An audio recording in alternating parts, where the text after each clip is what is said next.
Manet's Olympia was met with so much ridicule, so much. They actually moved it up higher in the salon so people wouldn't have to look at it. And it never sold during his lifetime.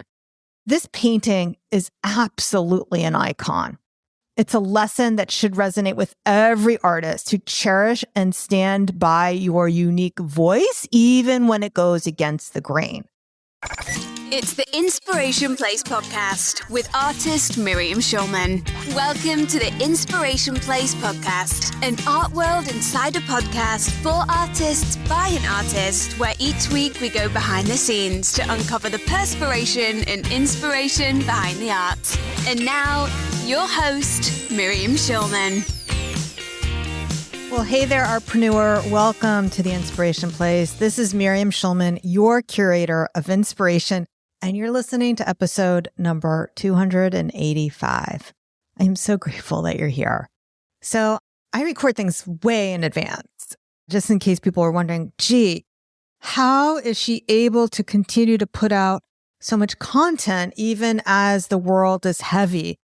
And I know you're listening to this in December, and I don't know what the world's going to bring over the next 6 weeks since the time I'm recording and the time you're listening. I have been, except for that one episode, largely silent about my feelings on the developments in Israel, the rise of anti-Semitism worldwide.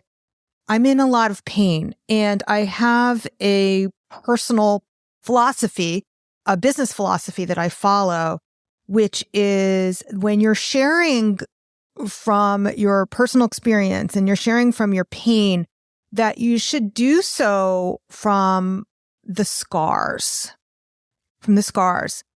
not from the wounds. Right now, I'm very much in the wound of what is happening, so I'm not in a position to be a beacon of hope and inspiration about it. It's not that I want to pretend that things are perfect with me. It's just that I'm not in that place yet where I can speak in a way that's going to be helpful to you in the audience. So instead today, we're going to talk about a museum exhibition that I saw at the Metropolitan Museum of Art. It's still on exhibit when this recording goes live because it will be up until January 7th. And that is Manet and Degas at the Metropolitan Museum of Art. I have actually got to visit it twice. Both times I went through fairly quickly. If you're not able to go to New York, you can go to the metmuseum.org, and there is a great YouTube video embedded on the site that will take you through a lot of the highlights. It's very well done. I think you should watch it even if you are coming to New York, because it will really help you form a deeper understanding or give you some different angles on how to appreciate it. And you can also see photos of every single artwork that's in the exhibit on the museum's website. And there's a podcast there as well. So there's so many resources for you. However, I am going to talk to you about the exhibit. I'm going to share with you some of what I want to unpack about it. There was so many concepts here, but there was certainly some things I wanted to highlight for you. So let's get started. In this episode, you'll discover how to champion one's unique artistic voice, even in the face of criticism and ridicule.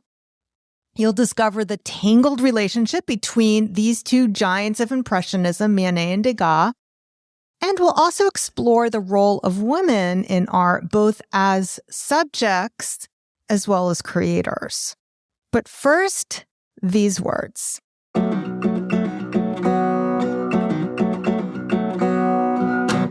If you've ever whispered to yourself, can I make a living doing this? You're in the right spot. The ultimate blueprint for creatives to get seen, heard, and paid well. If business isn't your favorite part of sharing your art, this is the book for you. Miriam breaks down the fundamentals in a way that's easy to understand and paves a clear path for success so you can focus on what matters most. That was Jennifer Kim talking about Miriam Schulman's groundbreaking book, Artpreneur. But here's the thing. A book can change your perspective, but sometimes we need a little more hands-on help. Over the last 20 years, I've built a multiple six-figure art business And I've helped countless of other artists do the same. Yet there are still so many of you wondering why you can't seem to break through. And the truth, the traditional gallery system and the so-called gatekeepers of the art world are becoming obsolete. With the right tools and guidance, anyone can thrive as an artist. Yes, that means you. Introducing Miriam's art business coaching program, the Artist Incubator Experience. Think of it as your GPS to navigate the art world. That's why I created the Passion to Profit framework to turn your love for art into a profitable business. We can work together to build your email subscriber list, attract high-end commissions, and get more of your work into the world. It's not about procrastinating or adding more to your plate. It's about what works, real, strategic, inspired action. So if you've ever wanted to sit down, coffee in hand, and get the real insights on how to turn your art into a sustainable business, the Artist Incubator is for you. I believe in you, and I believe in the art you create. So let's show the world what you've got. Find out more at schulmanart.com/BIZ as in biz. And don't forget to check out the book Artpreneur for a deep dive into the mindset and marketing of a successful artist. Welcome back. This exhibition provides more than just a visual treat. It tells a tale of friendship and rivalry, ambition and rebellion, all set within the lush backdrop of Paris during the height of Impressionism. It's a dance between Edouard Manet and Edgar Degas. It's very interesting and fascinating. I think for the curators, it was a little bit of a stretch, though, to say that there really was much of a friendship here. It seemed much more in the roles of Manet being kind of more of a superstar in his time and Degas kind of being more as a wannabe of Manet. That was the impression I was left with. They met at the Louvre, but they didn't collaborate and they weren't really friends. They were more like maybe frenemies. So in the center of this exhibition is Olympia. We're going to get back to that in a moment because it's such a huge part of this exhibition. And it's the first time that Manet's Olympia has come to the US. So this was a big deal.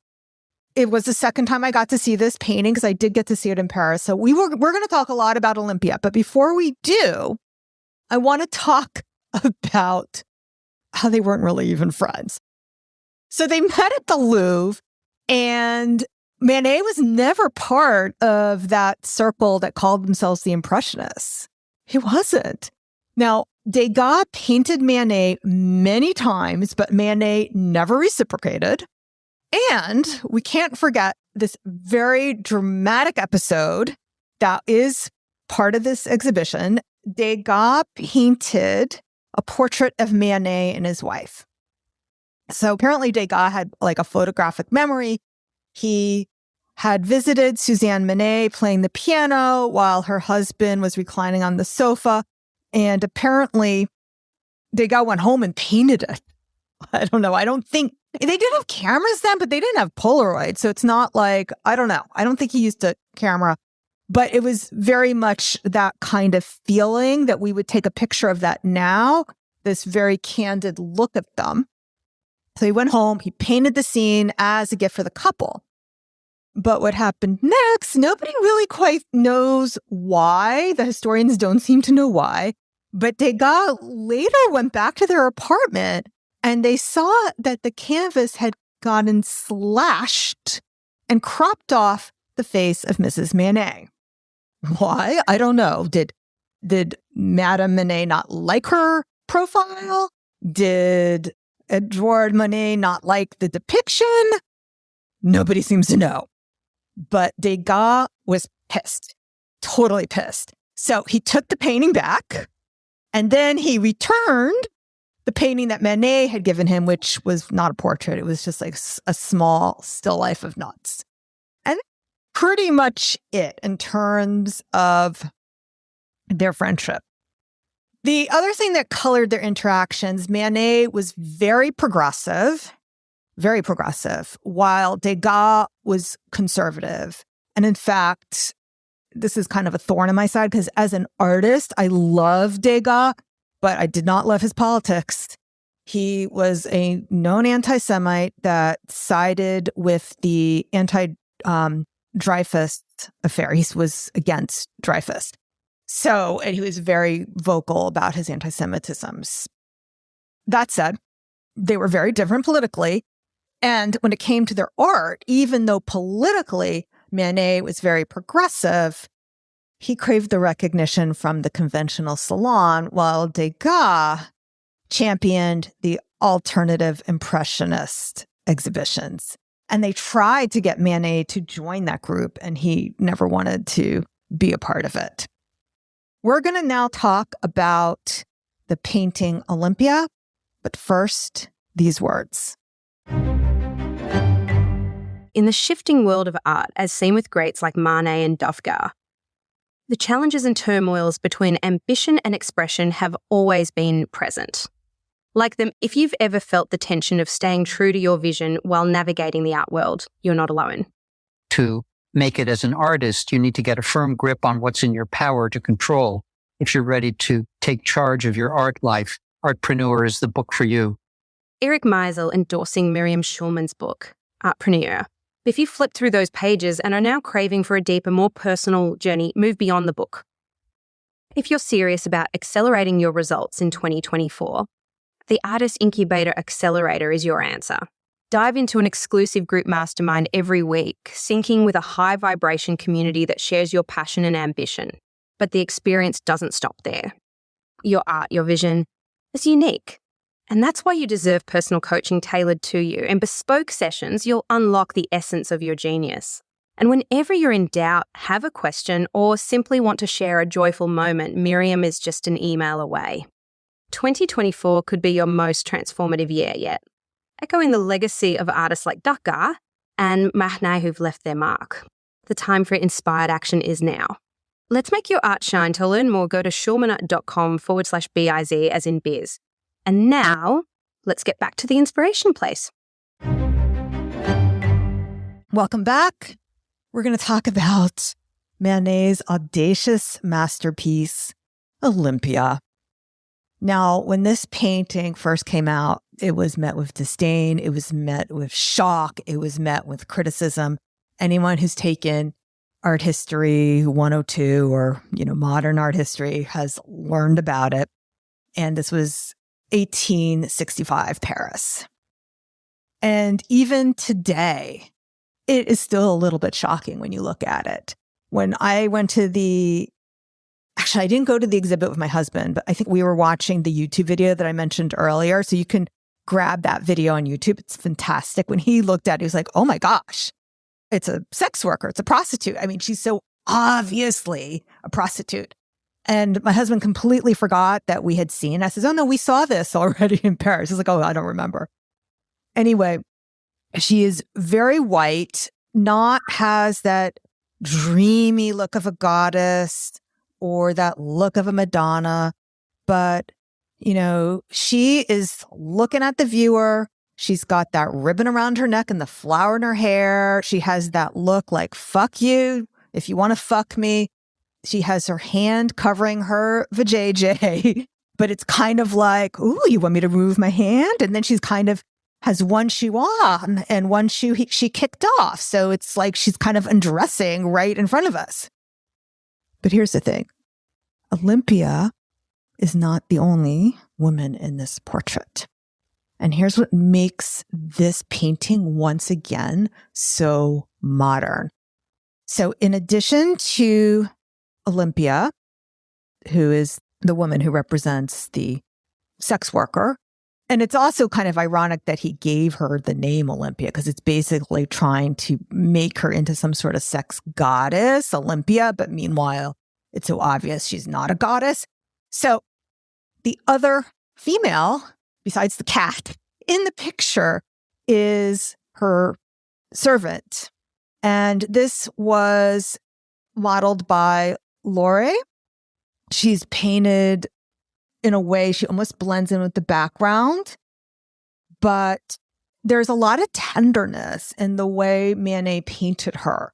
So she's not just like made to be an object in that painting. I think that's been an interpretation of a lot of art historians, by the way, that she's just this object, and it's to emphasize the whiteness of Olympia and that we only look at white women or only sexualize white women. But that's not completely the full story here. There is a lot of tenderness in this portrait of Laura. And it's very interesting the way this painting is so close to another painting in the exhibit by Degas. And the curators of the show, I don't know if they did this on purpose or not, but they didn't say anything about this on the wall message, whatever it's called. So the painting by Degas that I'm referring to, it's the same year, 1865. It is a painting of a woman next to a bouquet. And I remember learning about this painting, and what made it interesting was that it's a portrait, but the woman is not in the center. The flowers are in the center. And so there's something about this painting that reminded me of the maid with the flowers.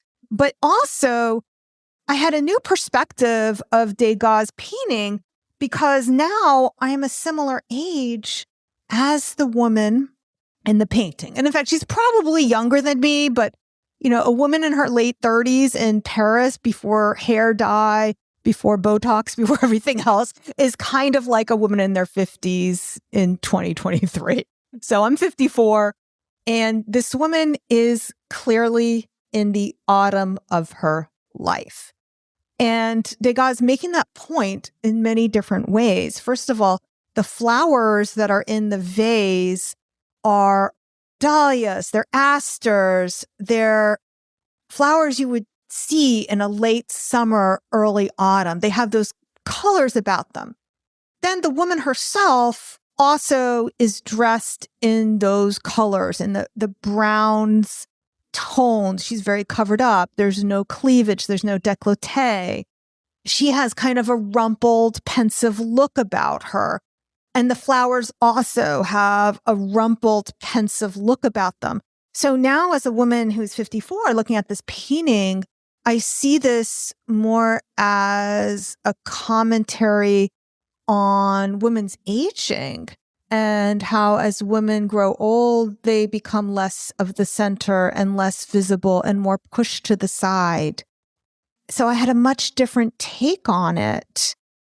With Manet's Olympia, the Black woman is also kind of pushed to the side, and she's directing her attention to the white woman. So that's definitely a statement. It used to always rub me the wrong way in my art history classes in college.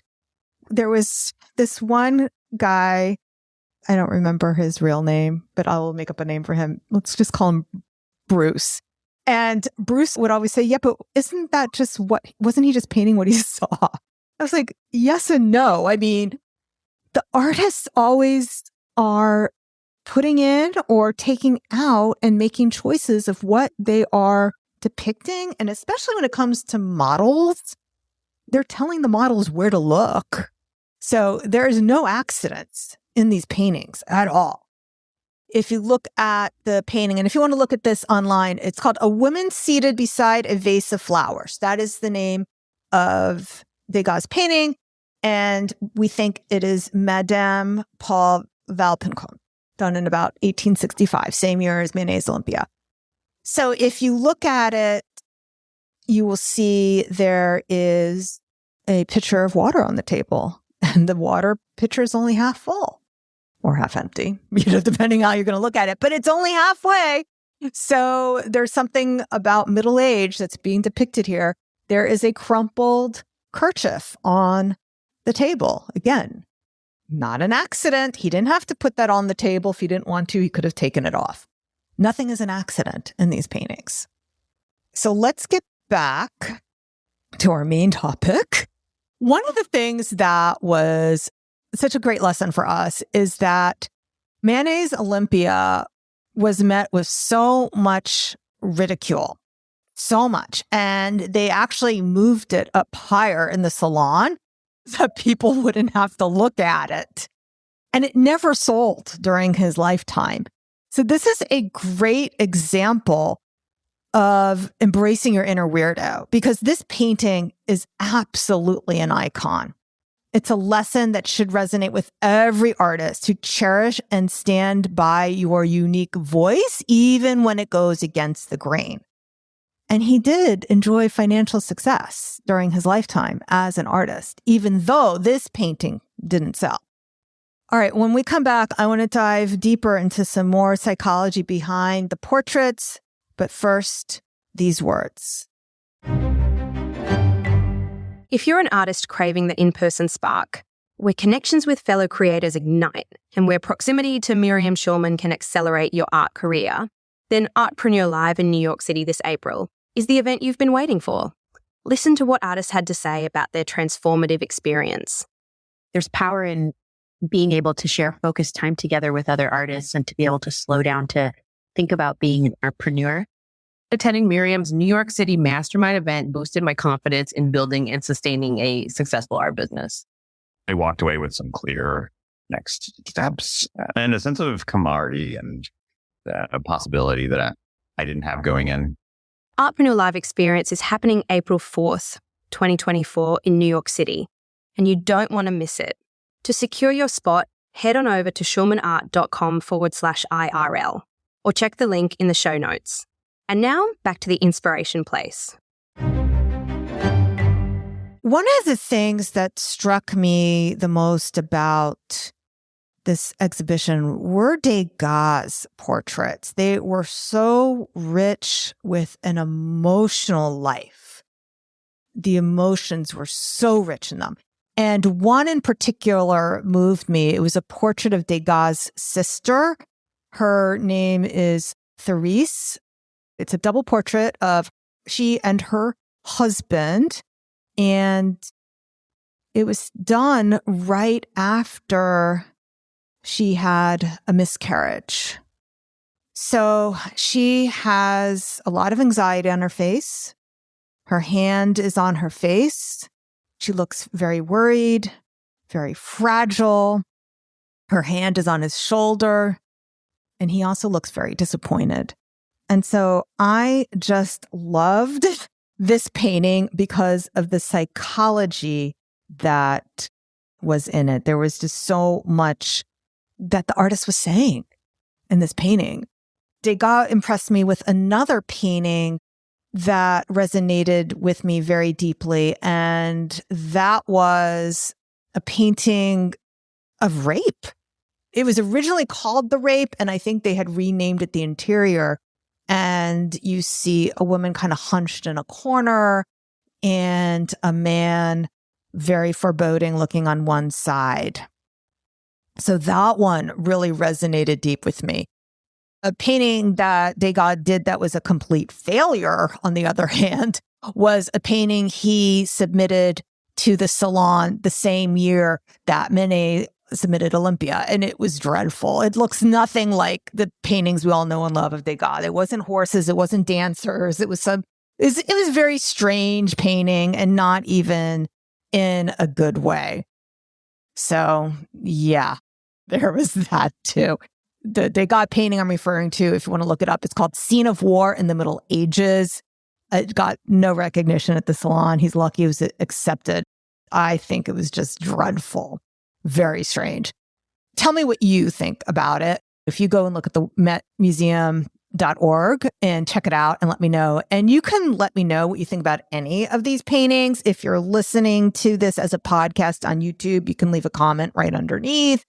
If you are listening on your podcast app, you can message me at Schulman Art, SCHULMANART over at Instagram, or you can even just email me, Miriam@theinspirationplace.net. I love to hear from my listeners. It lets me know when I'm on the right track, and it really helps me put out better content when I know what it is you like, what it is you don't like. Don't worry, I have a very thick skin. I can take it. It doesn't really bother me at all. All right, there was one other thing I wanted to talk to you about. So women definitely play a central role in this exhibit as subject matter. But here's where it rubbed me the wrong way. I didn't mind Olympia. I didn't mind, these other portraits. What did I mind? Well, there were a lot of paintings of Berthe Morisot and Mary Cassatt. And I really didn't like that the curators chose to kind of invent this relationship, which was very thin at best, between Degas and Manet. There's like no letters really between them. Degas seemed to like fanboy Manet, but the feeling wasn't reciprocated. And really, there was a friendship between Mary Cassatt and Degas. I much rather had seen paintings by Mary Cassatt than of Mary Cassatt and shown that relationship. And the other alternative exhibit that I would have loved to have seen is Manet with Berthe Morisot. Berthe Morisot is by some considered the mother of Impressionists. But in this exhibit, you would never know it. You would just think she was a pretty friend because there's several paintings of her and not much is said of her as her own right of being a giant in this art movement. So I found that part very disappointing. And this is really a criticism of the curating of the show that you put for the headline, basically the patriarchy, Manet and Degas on the top. And we only have like a couple sketches of Mary Cassatt and some paintings of Berthe Morisot and not much is said of them, even though they're the ones who were really friends with these other painters. So there's my rant. If you go to look at Amazon and you look at what my negative reviews are, they're all about my rants of the patriarchy, which I've actually found was very funny because in my book, Artpreneur, I only mentioned the patriarchy once. And the only time I mentioned the patriarchy is actually in reference to another author who wrote about the patriarchy. And it doesn't really appear until like page 200 and something. So there really isn't a lot of that politics in my book. I'm mostly highlighting women artists without saying, I'm not saying anything bad about men. I'm just saying, here are some women artists you should also know. And that's kind of how I feel about this exhibit. There's nothing wrong with Manet and Degas, but they weren't really friends. So like to make a whole exhibit saying this is their friendship, I found that a bit weird. And guess what? A lot of the other art critics with the show, they didn't go as far as what I said about why not Mary Cassatt and Degas or Berthe Morisot and Manet. But they were also like, they weren't really friends. I don't quite get it. It's kind of like, yeah, the Met wants to sell tickets and Musée d'Orsay. But hey, it was a great show regardless. There's a lot of really good art there. And like I said before, as much as I did not want to like Degas as much as I did, I always loved Degas growing up because my mom was a dancer and she loved the ballet dancers. And when I learned about his politics, I didn't want to like him as much. But I have to tell you, when I go to see the exhibit, those were the paintings that moved me, were ones by Degas. There's something that just brings an emotional response to me over and over and over again. And I really appreciated that in this show. With Manet's work, a lot of it to me felt more studio produced. And I appreciate what he's doing, especially with the one with Olympia. I mean, there's no question. It's a groundbreaking work. And he really redefined modernism in that painting, what it meant to be a modern painter. However, in terms of like his technique and my own emotional response, I just didn't get it as much from Manet as I did by Degas. All right. So I think that covers everything that I wanted to talk about. As we wrap up, remember, our journey as artists, it's going to be filled with highs and lows. It's going to be filled with acceptance and rejection, admiration and critique. But through it all, it's our passion, our authenticity, and our belief in our art that guides us forward. So take a page from Manet's book, stay true, be daring, and your art will find its place. All right, my friend, we've included links to everything in the show notes. If you're on YouTube, it's right below you. If you're listening, you can hop on over to schulmanart.com/285. We have a lot more good stuff coming your way. Make sure you hit the follow or subscribe in the podcast app. You do not want to miss a thing. Trust me. All right, my friend. Thanks so much for joining me here today. I'll see you the same time, same place next week. Until then, stay inspired. Thank you for listening to the Inspiration Place podcast. Connect with us on Facebook at facebook.com/SchulmanArt, on Instagram @SchulmanArt, and of course on schulmanart.com. Disclaimer. The voice impersonations used in the commercials within this podcast are artistic representations meant to share testimonials, reviews, and endorsements of the book Artpreneur. Please note that these are not the actual voices of the individuals who provided the testimonials. However, all endorsements shared have been provided with permission for public use. We value authenticity and the trust of our listeners, and we ensure that all testimonials presented are genuine and used with consent.